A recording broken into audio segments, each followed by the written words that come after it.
listening to the 10 Questions with the Musical Mind podcast with your host, Peter Harris.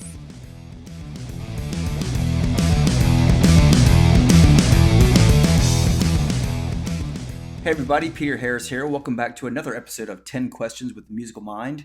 This week we'll be discussing the band Victim of Illusion.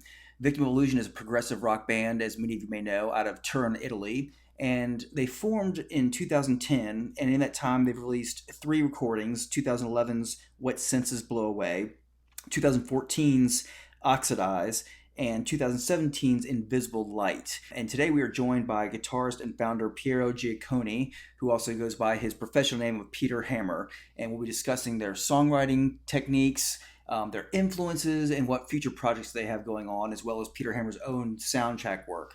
So I hope you'll enjoy this conversation. Let's join up with Peter Hammer.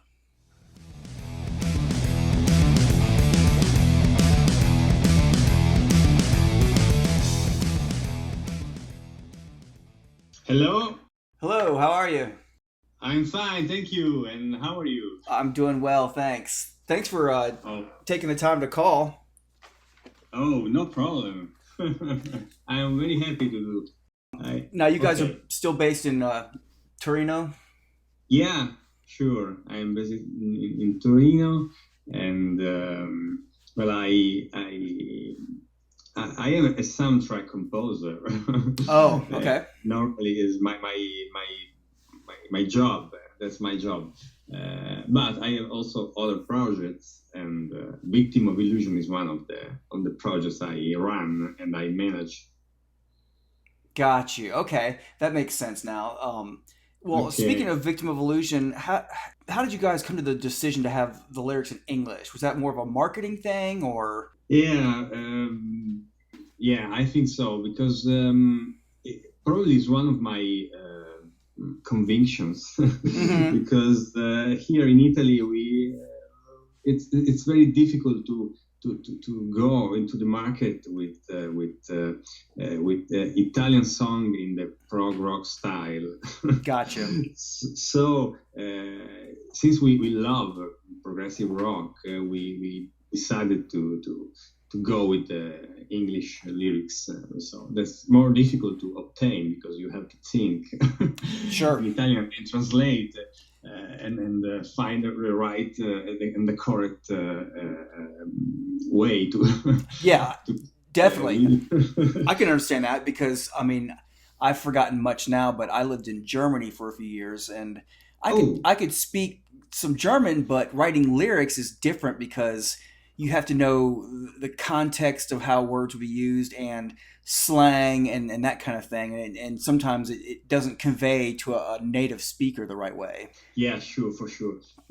Luckily, lyrics are not in live mode, so you can think about it. Sure. You have time to write and also to maybe find someone that is native with the language, so that can help you to find the right way to express it. Yeah, that makes perfect sense. Yeah. As far as you, not the soundtrack writing, but for Victim of Illusion, what kind of gear are you using? Like, what are your main guitars and effects that you primarily use? Yeah, I'm talking about our latest album, Invisible Light, and for this album I use 2 Schecter guitars, a 7-string and an 8-string. Oh, an 8-string too. Okay. Yeah. I see, because some riffs are more on the bass registry, so I had to use an 8-string as well. And they are not the original Schecter, but I changed the pickups, and so the sound is really a bit different from the original version. Yeah. Okay. Now, but Schecter make good guitars. Yeah. Now, the albums like What Senses Blow Away from 2011 and Oxidize 2014. Did you record all those in a studio? But you may have a home studio that you're doing everything in. Yeah, I have my home studio and is in the garage of Yeah. my house, and I have built a structure and soundproofed. But of course, okay, for the very first album, the EP was Sensible Blow Away. I recorded the drum here, but was really an experiment because because it's not a recording studio in the wall sense. So I cannot record a drum here, Right. really, but I did for the first EP. Well, I was gonna ask you, are you playing? It sounds like live drums. Are you playing live drums on the albums? No, I just play guitar and I record the other instruments like synths or strings by a keyboard, but we have our bassist recorded the bass line, Mm-hmm. and our singer. Here in the studio records the lyrics, and for the drummer, well, we had 3 different drummers for the 3 albums, so we don't have a resident drummer in our team. Gotcha. Okay, but so you did have a person playing the drums, because I was wondering that, like, if that's a drum program, that's a fantastic one, because it sounds like a live drummer, but that explains it. Yeah, no, it's human. Yeah. Now, who were some of your early musical influences that got you into music?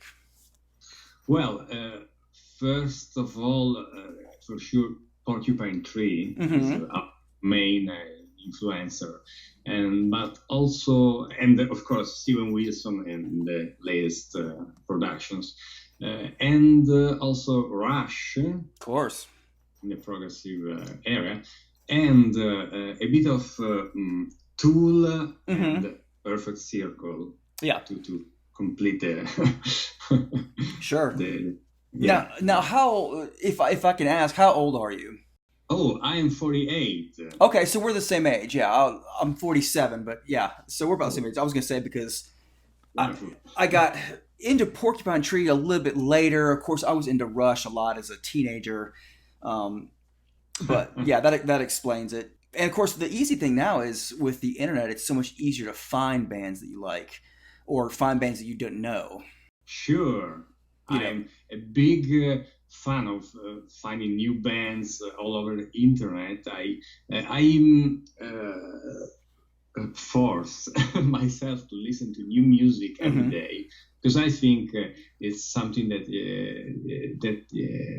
you can learn from, and it's just wonderful. Today you can find new bands everywhere. Just press the play button and search, and that's fine.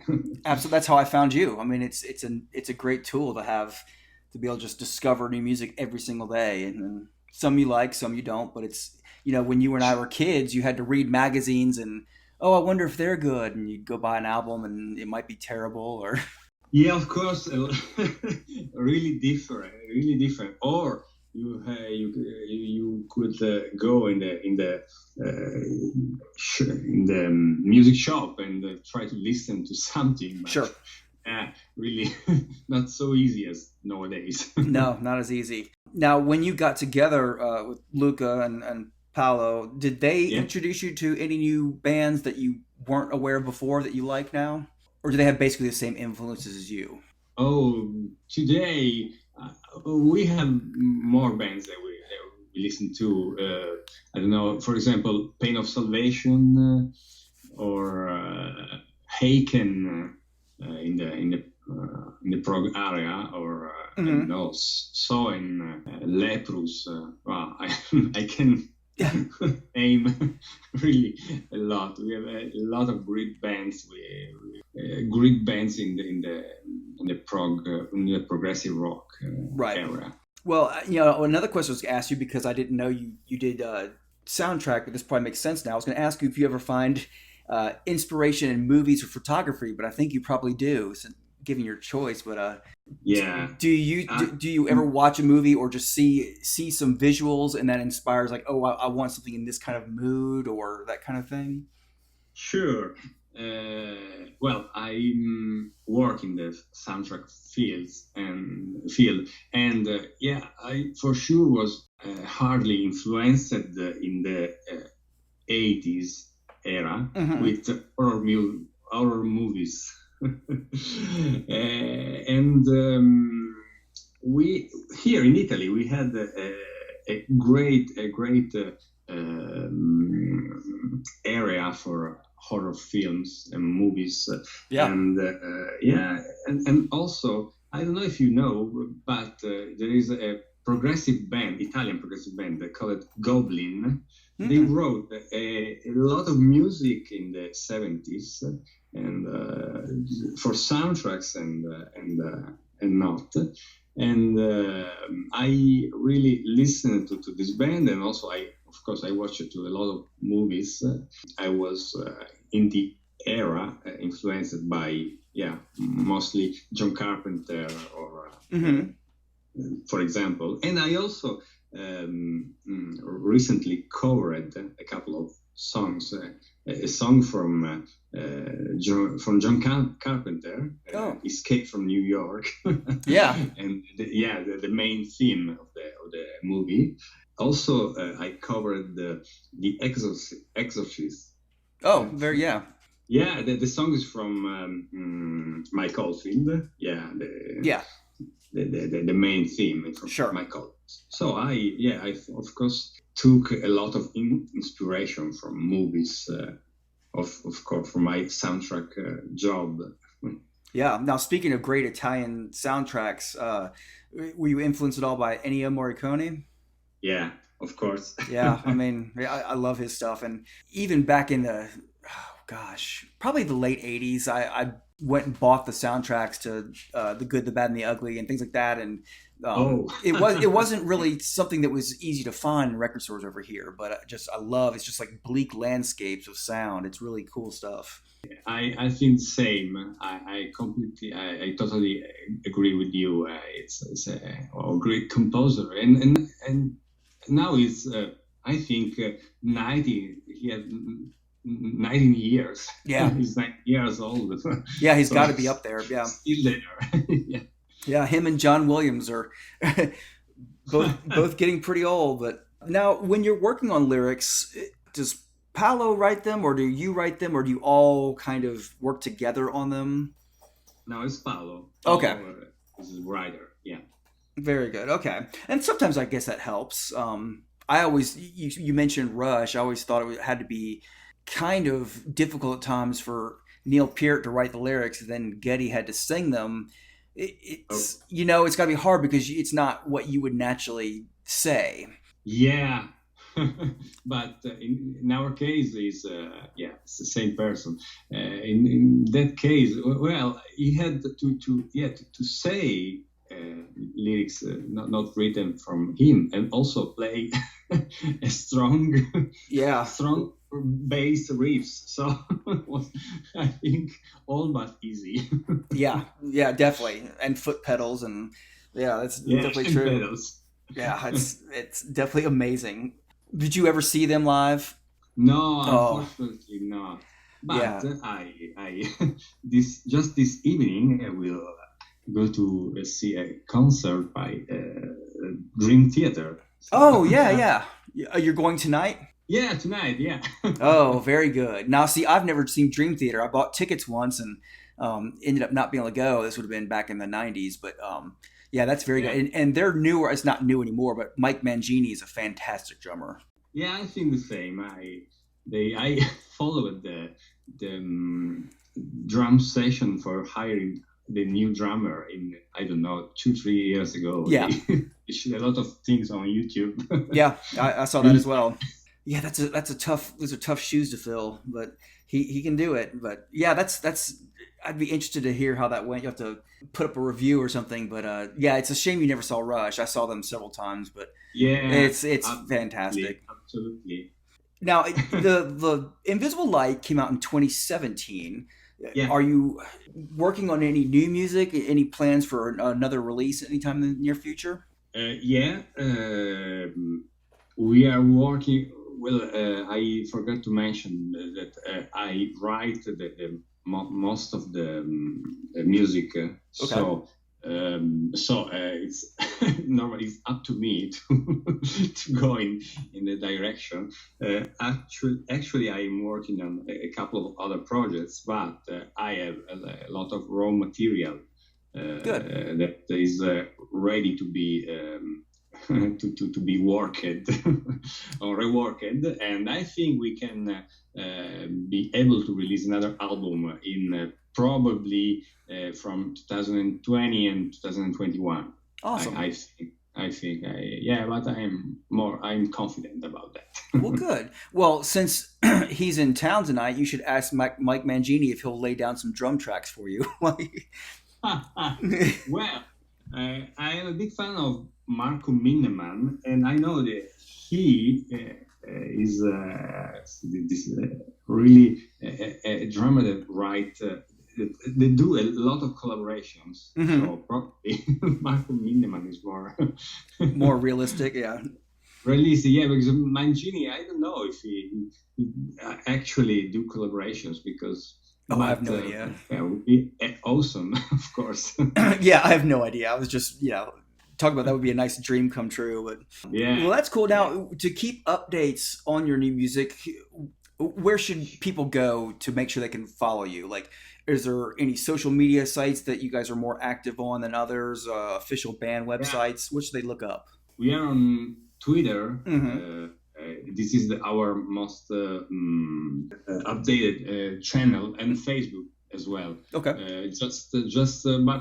Just write "Victim of Illusion" on the Google browser on your browser, and you will find a lot of material just on the first search. Right. And we also have a website on Wix, but. It's probably the best is to go on Facebook or Twitter.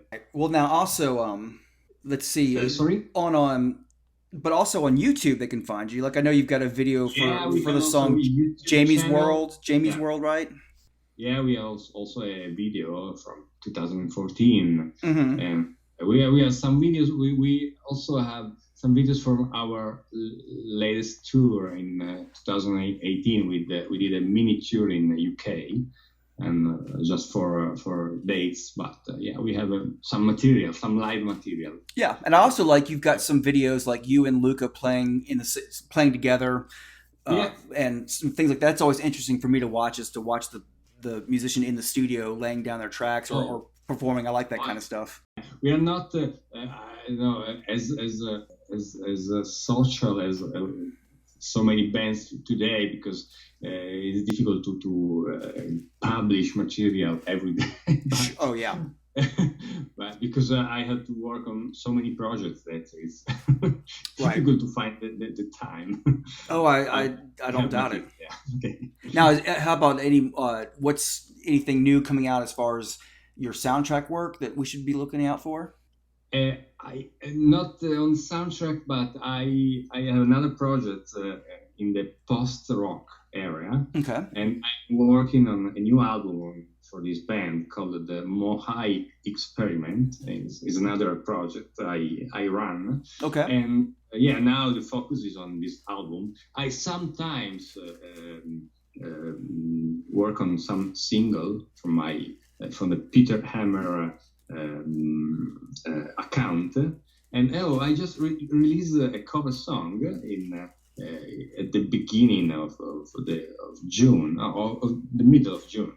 Is called Blue Suede Shoes. Yeah. A song famous about the Elvis Presley version, and this is a song I worked on, a cover song. I sometimes work on cover songs. So. Oh, yeah, it's fun. It's definitely fun to do cover songs sometimes, yeah. Well, I can tell, it sounds like you're very busy and got a lot of stuff going on. Yeah, I am. And I also have a lot of collaborations. So, because I really like to do things with people all over the world. Is one of the most beautiful things, I think. Absolutely. Yeah, it really is. Well, very cool. And Peter, I certainly appreciate you taking the time, and now we all know where to find you. And I'm glad to have discovered you in the last. It's been a few months ago. I always enjoy stumbling onto new music I like, and it's been a pleasure to talk to you and get to know a little bit more about what you have going on. Thank you very much, and pleasure for me to be here. And so, No problem. Thank you. I guess ciao. okay, ciao, ciao, Peter.